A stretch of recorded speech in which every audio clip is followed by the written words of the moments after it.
اس کے علاوہ کسی اور کو معبود بناؤں؟ ان کو بتا دیجئے سب سے پہلے مجھے یہ حکم ہے کہ میں اپنے رب کے ہاتھ میں اپنی باگ دے دوں، میں مسلمان بن جاؤں اور اللہ کے ساتھ شرک نہ کروں۔ اس کی وجہ کیا ہے کہ میں بڑے دن کے عذاب سے ڈرتا ہوں۔ اللہ نے فرمایا جس سے عذاب کو میں پھیر دوں گا وہ بڑی کامیابی میں ہوگا، اور اگر اللہ تکلیف پہنچانا چاہے کوئی اس کو دور نہیں کر سکتا، اور اگر پوری دنیا مل کر فائدہ پہنچانا چاہے، اگر اللہ اس انسان کا نقصان کرنا چاہے تو کوئی بندہ اس کو فائدہ نہیں پہنچا سکتا۔ ہمارے سامنے زندہ مثال ہے فرعون کی، قارون کی، حامان کی، ابو لہب اور ابو جہل کی۔ دنیا کی ساری بادشاہت، ساری پاور ہونے کے باوجود کس طرح ذلیل و رسوا ہوئے۔ اللہ نے فرمایا وَهُوَ الْقَاهِرُ فَوْقَ عِبَادِي، آیت نمبر 18 کے اندر، کہ تمام قسم کا غلبہ میرے پاس ہے، کوئی میرے سامنے گردن نہیں اٹھا سکتا۔ قُلْ أَيُّ شَيْءٍ أَكْبَرُ شَهَادَةً، آیت نمبر 19 کے اندر، جب مشرکین نے اور یہود و نصارہ کی اکثریت نے نبی علیہ الصلوۃ والسلام کی تکذیب کی تو اللہ تعالیٰ نے نبی صلی اللہ علیہ وسلم کو تسلی دی اور حوصلہ دیا کہ مجھ سے بڑھ کر بھی کوئی گواہ ہو سکتا ہے تو سنو، میں آپ کی رسالت پر گواہی دیتا ہوں کہ یہ قرآن میں نے آپ کی طرف وحی کی ہے، لہٰذا آپ کو ان کی باتوں پر پریشان ہونے کی کوئی ضرورت نہیں ہے۔ میں گواہی دینے کے لیے کافی ہوں، اپنی بھی اور آپ کی بھی، کہ میرے علاوہ کوئی معبود نہیں ہے۔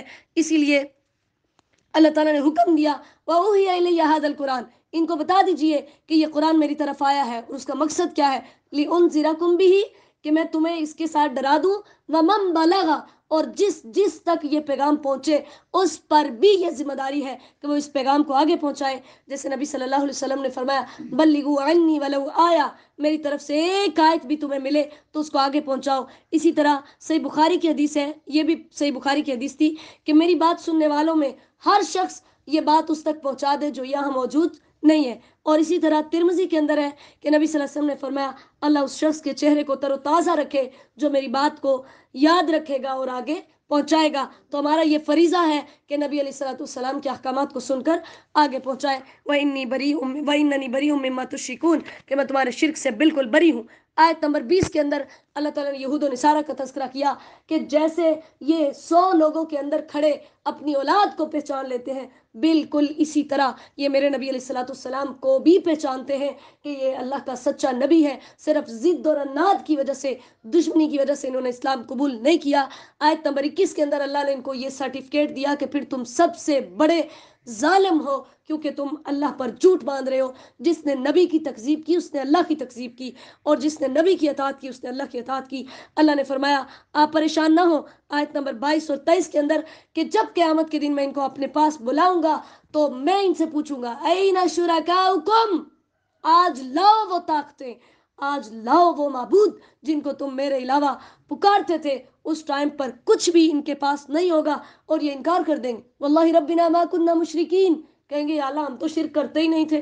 ٹھیک ہے، اللہ تعالیٰ فرماتے ہیں کہ کچھ تو ان میں سے ایسے ہیں جو آپ کی طرف کان لگا کر سنتے ہیں، اور کچھ کے دلوں کے اندر بوجھ ہے، کچھ کے کانوں میں بوجھ ہے کہ وہ ہر نشانی بھی دیکھ لیں پھر بھی ایمان نہیں لائیں گے اور یہی سمجھیں گے کہ یہ کس سے کہانیاں ہیں۔ لہٰذا آپ ان کی وجہ سے اپنے آپ کو پریشان نہ کیجئے۔ وَلَوْ تَرَىٰ إِذْ وُقِفُوا عَلَى النَّارِ، آیت نمبر 27 کے اندر اللہ تعالیٰ نے فرمایا آپ ان کو دیکھیں گے، آج دنیا میں آپ کا مذاق اڑا رہے ہیں نا، کل قیامت کے دن جب یہ آگ کے گڑھے پر کھڑے ہوں گے اس ٹائم آپ ان کو دیکھیں گے اور ان کے لیے یہ سارا کچھ واضح ہو جائے گا۔ اور آیت نمبر 30 میں اللہ تعالیٰ پھر ان سے پوچھے گا لیس ھذا بالحق، بتاؤ آپ نے دیکھا جب ہم بچہ سوئچ کے اندر ہاتھ لگا رہا ہوتا ہے ہم اسے بار بار منع کرتے ہیں، بچہ باز نہیں آتا، پھر جب اس کو کرنٹ لگتا ہے ہم کہتے ہیں مزہ آیا، اب پتہ چلا۔ اللہ تعالیٰ بھی ایسے ہی کہیں گے کہ کتنا تمہیں سمجھایا تم نہیں نہ مانے۔ جب یہ عذاب کے گڑھے پر کھڑے ہوں گے نا، اللہ تعالیٰ پوچھیں گے الیس ھذا بالحق، ہو اندسو سچے کہ نہیں، تم کہتے تھے قیامت نہیں آئے گی، اب بتاؤ۔ قالوا بلا وربنا، اس ٹائم کہیں گے ہاں کیوں نہیں، ہمارے رب کی قسم۔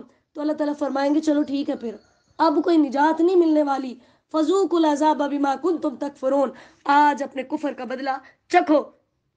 آیت نمبر 31 میں اللہ تعالیٰ نے فرمایا کہ انہوں نے اللہ کی ملاقات کو جھٹلایا تھا، اس لیے اب ان کو یہ اپنے بوجھ اپنی کمروں کے اوپر اٹھائیں گے۔ وَمَا الْحَيَاةُ الدُّنْيَا إِلَّا لَعِبٌ وَلَهْوٌ، آیت نمبر 32 کے اندر اللہ نے فرمایا دنیا کی زندگی تو صرف ایک کھیل تماشا ہے، اصل زندگی تو آخرت کی زندگی ہے اور وہ ان کے لیے ہے جو تقوی اختیار کرتے ہیں. جیسے صحیح بخاری کی حدیث ہے، حضرت انس رضی اللہ تعالیٰ عنہ فرماتے ہیں، نبی صلی اللہ علیہ وسلم نے فرمایا اللہ کے راستے میں ایک شام یا ایک صبح دنیا و ما فیہا سے بہتر ہے، اور جنت میں تمہارے کسی شخص کی ایک کمان کے برابر یا ایک کوڑے کے برابر جو جگہ ہے وہ پوری دنیا اور پوری دنیا میں جو کچھ ہے اس سے بہتر ہے. اور اسی طرح اگر جنتی عورتوں میں سے کوئی عورت زمین والوں کی طرف جھانک لے تو وہ زمین و آسمان کے درمیان کی جگہ کو روشن کر دے اور اسے خوشبو سے بھر دے، اور اس کے سر کا دوپٹہ دنیا اور دنیا میں جو کچھ ہے اس سے بہتر ہے. تو اس لیے اللہ نے فرمایا صحیح زندگی تو آخرت کی زندگی ہے، اور الدنیا سجن المؤمن و جنت الکافر، یہ صحیح مسلم کی حدیث ہے، دنیا مومن کے لیے قید خانہ اور کافر کے لیے جنت ہے. آیت نمبر 33 میں اللہ نے نبی صلی اللہ علیہ وسلم کو فرمایا ہمیں پتہ ہے آپ کو تکلیف ہوتی ہے ان کی باتوں کی وجہ سے، لیکن آپ بالکل پریشان نہ ہو، آپ سے پہلے جو پیغمبر تھے ان کو بھی جھٹلایا گیا، ان کو بھی تکلیفیں دی گئیں.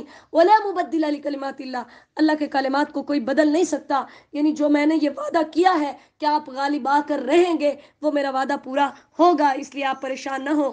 کہ آپ کے پاس پہلے نبیوں کی خبریں بھی آئی ہیں. وَإِن كَانَ كَبُرَ عَلَيْكَ إِعْرَاضُهُمْ، آیت نمبر 35 میں اللہ تعالیٰ نے نبی صلی اللہ علیہ وسلم کو مزید حوصلہ دیا کہ جب یہ آپ سے بے رخی برتتے ہیں تو آپ کو بڑی تکلیف ہوتی ہے، تو آپ بالکل بھی اس پر پریشان نہ ہو، اللہ تعالیٰ بہترین ان کے ساتھ نبٹنے والا ہے. انما یستجیب الذین یسمعون والموتى یبعثهم اللہ ثم الیہ یرجعون. اللہ نے فرمایا جن کو یہ پکار رہے ہیں وہ تو مردے ہیں، وہ تو قیامت تک ان کی باتیں سن ہی نہیں سکتے. وقالوا لولا نزل علیہ آیۃ من ربی، آیت نمبر 37 کے اندر انہوں نے کہا اس پر کوئی نشانی کیوں نہیں اتری، یعنی کوئی ایسا معجزہ جسے دیکھ کر ہم یقین کر لیں کہ اللہ کا سچا نبی ہے. تو اللہ نے فرمایا جاہلو، میں ہر طرح کی نشانی اتارنے پر قادر ہوں، ولیکن اکثرہم لا یعلمون، لیکن اکثر نہیں جانتے. یعنی اس کے باوجود بھی نشانی دیکھ بھی لیں گے، اس کے باوجود بھی یہ ایمان نہیں لائیں گے. اس لیے نبی علیہ الصلوۃ والسلام کو فرمایا کہ آپ بالکل بھی پریشان نہ ہوں. وما من دابۃ فی الارض، آیت نمبر 38 کے اندر اللہ نے فرمایا زمین و آسمان کی جتنی بھی مخلوقات ہیں ان سب کا رزق میرے ذمے ہے، ان سب کو میں ہی دیتا ہوں، اس لیے انہیں میرے پاس ہی آنا ہے. والذین کذبوا بآیاتنا صم وبکم فی الظلمات، اللہ تعالیٰ نے فرمایا جنہوں نے میری آیات کو جھٹلایا وہ اندھے اور بہرے ہیں، اندھیروں کے اندر ہیں. اللہ جسے چاہتا ہے گمراہ کرتا ہے اور جسے چاہتا ہے ہدایت دیتا ہے. قل ارأیتکم ان اتاکم عذاب اللہ، آیت نمبر 40 اور 41 کے اندر اللہ تعالیٰ نے فرمایا کہ تمہارا کیا خیال ہے اگر اللہ کا عذاب آ جائے یا قیامت آ جائے تو کیا تم اللہ کے علاوہ کسی اور کو پکارو گے؟ بڑا مشہور حدیث میں واقعہ ہے کہ جب سمندر کے اندر ڈوبنے لگے تو کشتی ڈگمگانے لگی تو لوگوں نے کہا کہ اس ٹائم تو صرف محمد کا رب سنتا ہے. تو اکرمہ بن ابو جہل، جو ابو جہل کا بیٹا اکرمہ تھا، اس نے کہا اچھا اگر وہ بچاتا ہے تو میں بھی ایمان قبول کروں گا. تو جب اللہ تعالیٰ نے اس کی کشتی کو بچایا وہ باہر نکلا، اس نے کہا اگر پانیوں کے اندر محمد کا رب کام آتا ہے تو خشکی میں بھی صرف وہی کام آتا ہے، اور اس نے اسلام قبول کر لیا صلی اللہ علیہ وسلم. تو اللہ نے فرمایا جب مشکلیں آتی ہیں پھر مجھے پکارتے ہو، اور جب خوشیاں ملتی ہیں تو یا غوث اعظم، یا رسول اللہ، یا فاطمہ، یا علی، یا حسین، پھر تمہارے یہ نعرے ہوتے ہیں. اللہ کے علاوہ کسی کو پکارنا شرک ہے، شرک ہے. اللہ تعالیٰ ہم سب کو اس سے محفوظ فرمائے. وَلَقَدْ أَرْسَلْنَا إِلَىٰ أُمَمٍ مِّن قَبْلِكَ، آیت نمبر 42 اور 43 میں اللہ تعالیٰ نے فرمایا آپ سے پہلے بھی کئی امتوں کی طرف پیغمبر آئے، ان کو بھی خوشحالیوں اور تنگیوں میں ہم نے آزمایا کہ وہ عاجزی کریں، لیکن انہوں نے عاجزیاں نہیں کی، ان کے دل سخت ہو گئے. شیطان نے ان کے لیے دنیا بڑی خوبصورت کر کے پیش کی، ٹھیک ہے، اور جب وہ بالکل ہی ہمارے احکامات کو بھولے تو ہم نے کیا کیا؟ فتحنا علیہم ابواب کل شیء، آیت نمبر 44. اللہ تعالیٰ فرماتے ہیں جب انہوں نے میری نافرمانیاں کی کہ بجائے اس کے کہ میں ان پر رزق تنگ کروں، میں نے اپنی ہر چیز کے دروازے کھول دیے. آج بھی کافروں کے پاس وافر مقدار میں رزق اسی لیے ہے کہ وہ مزید گمراہیوں کے اندر بھٹک جائیں. اللہ تعالیٰ نے اگلی آیت میں فرمایا پھر میں نے ایسے لوگوں کی جڑیں کاٹ دی. قل ارأیتم ان اخذ اللہ، آیت نمبر 46 کے اندر اللہ تعالیٰ نے ہمارے 3 اعضاء کا ذکر کیا، کان، آنکھیں اور دل. اللہ نے فرمایا یہ میرے اختیار میں، ان سے پوچھو اگر میں ان کی یہ صلاحیتیں چھین لوں تو دنیا کا کوئی معبود ہے جو ان کو دے گا؟ تو پھر انہیں چاہیے کہ میری ہی اطاعت کریں اور میری ہی طرف ہی آئیں. وما نرسل المرسلین، نبی علیہ الصلوۃ والسلام کو مزید حوصلہ دیا کہ آپ پریشان نہ ہوں، پیغمبروں کے آنے کا مقصد صرف یہ ہے کہ وہ ایمان والوں کو خوشخبریاں دیں اور نہ ماننے والوں کو ڈرا دیں ہاں اگر کوئی ان کی باتیں قبول کر لے گا تو اللہ تعالیٰ اسے ماضی کے غم اور مستقبل کے خوف سے محفوظ رکھے گا. آیت نمبر 50 بہت اہم آیت ہے. قُلْ لَا أَكُونُ لَكُمْ عِنْدِي خَزَائِنُ اللَّهِ. ان لوگوں کا رد ہے جو کہتے ہیں کہ نبی علیہ الصلوۃ والسلام مختار کل ہے، یا ہمارا فلاں پیر کرنے والا ہے، یا فلاں سب کچھ دینے والا ہے. اللہ نے خود قرآن میں اپنے نبی سے کہلوایا، ان سے کہیے کہ میرے پاس اللہ کے خزانے نہیں ہیں. نمبر 2 وَلَا عَالَمُ الْغَيْبِ، میں غیب بھی نہیں جانتا. نبی علیہ الصلوۃ والسلام سے اللہ نے خود کہلوایا. آج ہم کیا کہتے ہیں؟ اللہ کے نبی ہر جگہ پر حاضر و ناظر اور موجود ہیں. خدا را قرآن پڑھیے تاکہ ہماری گمراہیاں ختم ہو سکے. نمبر 3 اللہ نے فرمایا ان سے کہو میں فرشتہ بھی نہیں ہوں. میری کیا ڈیوٹی ہے؟ ان اتبع الا ما یوحى الی، میں تو صرف اسی بات کی پیروی کرتا ہوں جو میری طرف وحی آتی ہے. ہمارا یہ ایمان ہے کہ اس کائنات کے اندر رب تعالیٰ کی ذات کے بعد جو سب سے مقدس ترین ہستی ہے وہ جناب محمد رسول اللہ صلی اللہ علیہ وسلم کی ہے. لیکن آپ علیہ الصلوۃ والسلام کے پاس بھی وہی اختیارات ہیں جو اللہ نے دیے ہیں. حل یستوی الاعمی والبصیر، جیسے اندھا اور دیکھنے والا برابر نہیں ہو سکتے، اسی طرح مومن اور کافر برابر نہیں ہو سکتے. وَأَنذِرْ بِهِ الَّذِينَ يَخَافُونَ، آیت نمبر 51 اور 52 کے اندر اللہ تعالیٰ نے فرمایا جو ڈرتے ہیں ان کو آپ ڈرائیں اور ان کا کوئی بھی مددگار، کوئی سفارشی نہیں ہوگا. حضرت سعد رضی اللہ تعالیٰ عنہ فرماتے ہیں کہ ہم نبی صلی اللہ علیہ وسلم کی مجلس میں 6 لوگ بیٹھے ہوئے تھے. کچھ مشرکین آئے، انہوں نے آ کر کہا کہ ان کو اپنی مجلس سے نکال دیں تاکہ یہ ہم پر جرت نہ کر سکے. تو کہتے ہیں کہ اس پر اللہ تعالیٰ نے یہ آیت اتاری کہ جو مجھ سے ڈرتے ہیں آپ نے ان کو اپنے پاس سے ہٹانا نہیں. یہ انہوں نے ماننا ہے تو مانے، نہیں ماننا تو جائیں. ٹھیک ہے. وَإِذَا جَاءَكَ الَّذِينَ يُؤْمِنُونَ بِآيَاتِنَا فَقُلْ سَلَامٌ عَلَيْكُمْ، اللہ تعالیٰ نے فرمایا یہ جو کمزور ایمان والوں کو ہٹانے کی بات کرتے ہیں تو وہ تو اتنے اچھے ہیں کہ جب وہ آپ کے پاس آتے ہیں تو وہ آپ پر سلامتیاں پڑھتے ہیں، آپ بھی ان پر سلامتیاں پڑھیں. اَنَّهُ مَنْ عَمِلَ مِنْكُمْ سُوءًا بِجَهَالَةٍ، اللہ تعالیٰ فرماتے ہیں اگر نادانی کے ساتھ کوئی گناہ ہو جاتا ہے ثُمَّ تَابَ مِنْ بَعْدِ، پھر توبہ کر لے، وَأَصْلَحَ اور اصلاح کر لے. یعنی توبہ کے لیے قبولیت کے لیے ضروری ہے کہ گناہ سے رجوع کیا جائے اور آئندہ کے لیے اپنی اصلاح کی جائے کہ آئندہ اس گناہ کو نہیں کریں گے. فَإِنَّهُ غَفُورٌ رَحِيمٌ، تو اللہ تعالیٰ اس گناہ کو بخش دیتا ہے. قُلْ إِنِّي نُهِيتُ، آیت نمبر 56 کے اندر اللہ تعالیٰ نے فرمایا کہ نبی صلی اللہ علیہ وسلم سے اقرار کروایا، انہیں کہہ دیجئے مجھے منع کیا گیا ہے کہ جن کی تم عبادت کرتے ہو میں ان کی عبادت کروں، میں ایسا نہیں کر سکتا. لا اتبع اہواءکم، میں تمہاری خواہشات کی پیروی نہیں کروں گا، اگر کروں گا تو اس وقت میں بھی گمراہ ہو جاؤں گا کیونکہ میرے رب نے مجھے دلیل دے کر بھیجی ہے. اور اگر میرے پاس وہ ہوتا جس کو تم جلدی طلب کرتے ہو، آیت نمبر 58 میں، یعنی جو عذاب تم مانگ رہے ہو اگر وہ لانا میرے اختیار میں ہوتا تو میں کب کا بھیج دیتا، لیکن یہ میرے اختیار میں نہیں ہے. اور آیت نمبر 59 بھی عقیدے کی اصلاح کے لیے بہت ضروری ہے. اللہ تعالیٰ نے فرمایا غیب کی چابیاں میرے پاس ہیں، ان کو کوئی نہیں جانتا، ان کو کوئی. آج ہم ہاتھ دکھا کر غیب کی خبریں، اپنے مستقبل کی خبریں معلوم کراتے ہیں. آج ہم اخبار کے اوپر جو سٹارز آتے ہیں وہاں سے اپنے مستقبل کی خبریں معلوم کرتے ہیں. اللہ نے تو یہ اختیار اپنے نبیوں کو بھی نہیں دیا، تو آج کے نجومی اور کاہنوں کے پاس یہ اختیار کہاں سے آیا؟ اللہ نے فرمایا خشک کی تری کے اندر سب کچھ میں جانتا ہوں، جو پتے زمین پر گرتے ہیں، جو دانے اگتے ہیں، اندھیرے، خشکیاں، جو خشک چیزیں، جو تر چیزیں، سب کچھ میرے پاس ہیں. میں ہی تمہیں رات کو فوت کرتا ہوں اور دن میں تمہیں دوبارہ اٹھا دیتا ہوں، یعنی سب کچھ میرے پاس ہے، میرے علاوہ کوئی غیب نہیں جانتا. اور نبی صلی اللہ علیہ وسلم نے خود فرمایا، صحیح بخاری کی حدیث ہے، آپ نے فرمایا غیب کی کنجیاں 5 ہیں جنہیں کہ اللہ کے علاوہ کوئی نہیں جانتا. نمبر 1 قیامت کا علم، نمبر 2 بارش کا علم، نمبر 3 ماں کے پیٹ کے اندر کیا ہے، نیک ہے بد ہے جو بھی، اس کا علم، نمبر 4 کہ کوئی شخص یہ نہیں جانتا کہ وہ کل کو کیا کمائے گا، اور نمبر 5 کسی کو یہ نہیں پتا کہ وہ کس زمین میں مرے گا. یہ سورہ لقمان کی آیت نمبر 34 ہے جو غیب کی کنجیاں ہیں. اللہ نے فرمایا میں ہی اپنے بندوں پر غالب ہوں اور میں ہی تمہارے پاس جو ہے وہ موت بھیجتا ہوں. اور کون ہے جو تمہیں اندھیروں سے نجات دلاتا ہے؟ تدعونہ تضرعا وخفیہ، تم اسے گڑ گڑا کر اور چھپا کر جو ہے وہ پکارتے ہو. اگر اللہ نجات دیتا ہے تو تمہیں چاہیے کہ تم شکر کرو، لیکن تم نے شکریہ کرنے لگ جاتے ہو. یہ ساری آیات وہی ہیں. آیت نمبر 65 میں اللہ نے فرمایا اگر میں تمہارے اوپر عذاب بھیجوں تو کوئی ہے جو تم سے اس عذاب کو ہٹائے؟ تو نبی صلی اللہ علیہ وسلم پر جب یہ آیت نازل ہوئی تو آپ صلی اللہ علیہ وسلم نے اللہ سے دعا کی، یا اللہ میں تیرے چہرے کی پناہ میں آتا ہوں.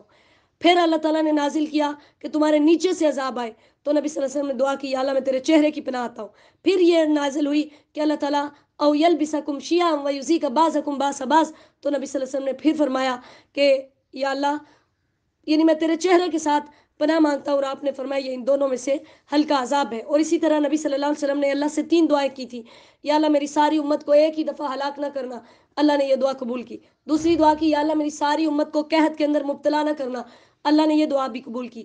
اور تیسری دعا کی، یا اللہ میری امت کو اختلاف سے بچا لینا، اللہ تعالیٰ نے اس بات کو قبول نہیں کیا. تو اس سے پتہ چلا کہ نبیوں کی بھی ساری باتیں قبول نہیں ہوتی.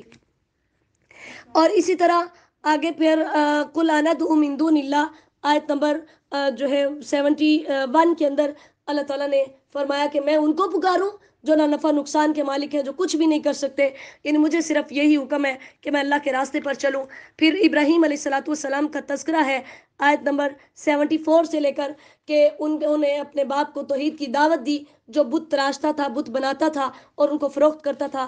اپنے باپ کو منع کیا، وہ باز نہیں آیا. اور ان کی قوم، یہ آپ ترجمہ پڑھیں گے تو آپ کو بالکل کلیئر ہو جائے گا کہ ان کی قوم جو ہے وہ ستاروں کی، سورج کی اور چاند کی پوجا کرتی تھی. تو ابراہیم علیہ السلام نے سب کو علیحدہ علیحدہ آزمایا. جب تینوں چیزیں غروب ہو گئیں تو کہا، یا اللہ جو غروب ہو جائے وہ رب نہیں ہوتا، انی بریء مما تشرکون. اپنی قوم کو یہ اعلان کر دیا کہ لوگوں میں تمہارے شرک سے بری ہوں، میرا تمہارے شرک کے ساتھ کوئی تعلق نہیں ہے. اور اللہ سے دعا کی، یا اللہ اگر مجھے ہدایت نہ دی تو میں گمراہ ہو جاؤں گا. اور یہ اعلان کیا، انی وجہت وجہی للذی فطر السماوات والارض حنیفا وما انا من المشرکین. یا اللہ میں تو خود کو تیرے سپرد کرتا ہوں، میرا ان مشرکوں سے کوئی تعلق نہیں ہے. تو اللہ تعالیٰ نے پھر اس چیز کا تذکرہ کیا. الذین آمنوا، یہ آیت بھی بہت اہم ہے، آیت نمبر 82 کہ وہ لوگ جو ایمان لائے اور اپنے ایمان کے ساتھ ظلم کو نہیں ملایا. جب یہ آیت نازل ہوئی تو صحابہ نے عرض کیا، اللہ کے رسول ہم میں سے کون ہے جس نے اپنے نفس پر ظلم نہیں کیا، یعنی گناہ نہیں کیے. انسان ہونے کے ناطے ہم سے مختلف گناہ ہو جاتے ہیں. تو نبی صلی اللہ علیہ وسلم نے فرمایا، جو تم سمجھ رہے ہو وہ بات نہیں ہے. کیا تم نے لقمان علیہ السلام کا قول نہیں سنا جو انہوں نے اپنے بیٹے سے کہا تھا کہ ان الشرک لظلم عظیم. یہاں پر ظلم سے مراد شرک ہے کہ جن لوگوں نے ایمان لائے اور شرک نہیں کیا، اولئک لہم الامن، ایک تو اللہ ان کو امن و سکون دے گا، اور دوسرے نمبر پر وہم مہتدون، وہ ہدایت یافتہ ہوں گے. آیت نمبر 83 میں اللہ تعالیٰ نے فرمایا یہ ہماری حجت ہے، یعنی توحید کے وہ دلائل ہیں جو ہم نے ابراہیم کو دیے اور ابراہیم نے اپنی قوم کے سامنے ان کو پیش کیا. آگے پھر مختلف انبیاء کا تذکرہ ہے. یہاں پر اللہ تعالیٰ نے تقریباً 18 نبیوں کا ذکر کرنے کے بعد آیت نمبر 88 کے اندر بہت اہم آیت ہے. 18 نبیوں کا ذکر کرنے کے بعد اللہ نے فرمایا وَلَوْ أَشْرَكُوا، اگر یہ نبی بھی شرک کریں لَحَبِطَ عَنْهُمْ مَا كَانُوا يَعْمَلُونَ، ان نبیوں کے بھی سارے عمل ضائع ہو جائیں گے. اگر شرک سے نبی کے عمل ضائع ہو سکتے ہیں تو ہم عام انسان کیا ہیں. اللہ تعالی ہم سب کو ہدایت یافتہ بنائے. اللہ نے فرمایا جو میری ہدایت ہے اسی کی ہی پیروی کرو. وما قدر اللہ حق قدری، انہوں نے اللہ کی اس طرح قدر نہیں کی جیسے اللہ کی قدر کرنے کا حق تھا. اور انہوں نے کہا کہ کسی بشر پر، اس انسان پر اللہ نے کچھ بھی نہیں اتارا. تو اللہ تعالیٰ نے ان کا رد کیا کہ ان کو چاہیے تو یہ تھا کہ جب اللہ کا کلام آیا تو یہ نہ دیکھتے کہ در یتیم نبی بنا ہے، بس یہ دیکھتے کہ حکم کس کا سنا رہا ہے تو فوراً یہ سر تسلیم خم کر لیتے. لیکن انہوں نے ایسا نہیں کیا. تو اللہ تعالیٰ نے فرمایا یہ گمراہیوں کے اندر بھٹک رہے ہیں. نبی علیہ السلام کو فرمایا یہ بابرکت کتاب ہے اور آپ کی ذمہ داری ہے کہ آپ ام القری یعنی مکہ، ام القری تمام بستیوں کی ماں، اس سے مراد مکہ ہے، ومن حولہا، اور جو اس کے ارد گرد ہے، آپ ان کو یہ پیغامات پہنچائیں اور ان کو پہنچائیں جو آخرت پر ایمان لاتے ہیں اور اپنی نمازوں کی حفاظت کرتے ہیں، کیونکہ ایمان لانے کے بعد جو سب سے پہلی ذمہ داری عائد ہوتی ہے وہ نماز ہے. تو اللہ تعالیٰ نے فرمایا ومن ازلم، آیت نمبر 93 کے اندر، اس سے بڑا ظالم کوئی ہے ہی نہیں جو اللہ پر جھوٹ باندھے. اور یعنی ایک تو یہ کہ اگر تم یہ کہتے ہو کہ محمد صلی اللہ علیہ وسلم نے یہ قرآن خود بنا لیا تو اس کا مطلب ہے پھر ان سے بڑا ظالم کوئی نہیں. دوسرے نمبر پر یہ کہ او قال اوحی الیہ، کہ کوئی بندہ خود بول کر کہے میری طرف وحی آئی ہے، ولم یوحی الیہ شیء، حالانکہ اس کی طرف کوئی وحی نہیں آئی. تو اللہ نے فرمایا یہ تو بہت بڑا ظلم ہے.